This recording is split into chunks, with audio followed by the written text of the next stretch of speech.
نتكلم بقى شويه عن سوق السيارات.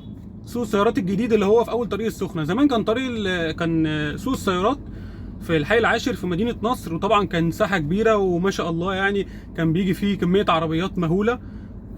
كل معظمهم كانوا تجار. فاحنا لما كنا بنروح، او انت مثلا لما كنت بتروح تشتري عربيه كنت بتبعد عن التجار، تلاقي واحد قاعد، التاجر تلاقي لابس جلابيه وقاعد على كرسي وقدامه 5 6 عربيات وقدامه الشاي والقهوه والموبايل ولابس كاب والكلام ده، تعرف ان ده تاجر قدامه 5 6 عربيات جايبهم من المعرض بتاعه او جايبهم من شاريهم، فطبعا هو بيتاجر وبتاع. فانت كنا بنبعد عن التجار. فانت كنت بتجيب العربيه منين؟ كنت بتبقى واقف بره كده تشوف عربيه واحد جاي كده، بيه مهندس دكتور راجل يعني عايز يبيع عربيته، عايز يغير، عايز يبيع عربيته. فانت كنت بتاخد ايه؟ تتعامل مع الراجل يعني اللي هتشتري منه صاحب العربيه، بدل ما جو التجار وبتاع وكده.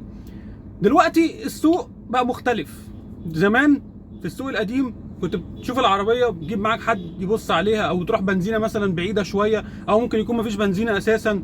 دلوقتي في السوق الجديد في اول طريق السخنه السوق بقى فيه شهر عقاري، في بنزيمات للفحص، في كل حاجه متاحه انت محتاجها. اي حاجه تخطر على بالك وانت في السوق موجوده. دخول رسوم دخول العربيه لو انت هتبيع ب 50 جنيه. دخول العربيه الساحه، طبعا الساحه كبيره جدا فيها كل اللي متوفر فيها اللي انا قلت عليه ده. الدنيا هناك مش احسن حاجه بالنسبه لو انت رايح من غير عربيه تتبهدل، لان المكان يعتبر الى حد ما لسه صحراء يعني. فلازم لو انت رايح تشتري تروح بعربيه حد او تروح مع حد بعربيته عشان تعرف تنزل هناك. هي ليها مواصلات من كل حته بس هتتبهدل برضه. فيعني الاحسن انت تروح بعربيه لو انت رايح تشتري عربيه. السوق هناك في حاجه تضحك جدا، لو لقيت حد طالب في عربيته اقل من مليون جنيه بيضحكوا عليه، يعني بيشاوروا عليه بيقولوا ايه مع يعني الغلبان او العبيط اهو. كل الاسعار هناك فوق كل عربيه تلاقي فوق ثمنها زياده 100,000 جنيه.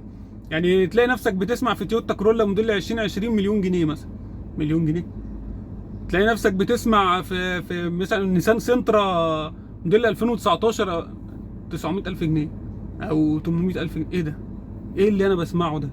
تلاقي نيسان صاني ب 550,000 جنيه مستعمله مش جديده. مستعمله مش جديده. فانت بتبقى ايه ده؟ ايه اللي انا بسمعه ده؟ فهناك كلمه مليون جنيه، انت ايه ده؟ معاك مليون جنيه؟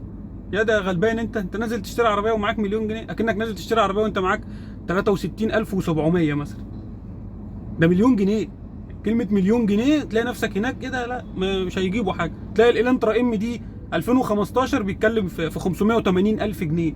عربيه عدى عليها 8 سنين وكوري، مش احسن حاجه يعني، مش ياباني ولا الماني ولا هي اكس 6 ولا بي ام ولا مرسيدس 180. لا دي الانترا عربيه عاديه يعني، عربيه بتاعتنا بتاعت الناس اللي شبهنا يعني، اللي هي العربيه حاجه و300 وحاجه تلاقي ب 580.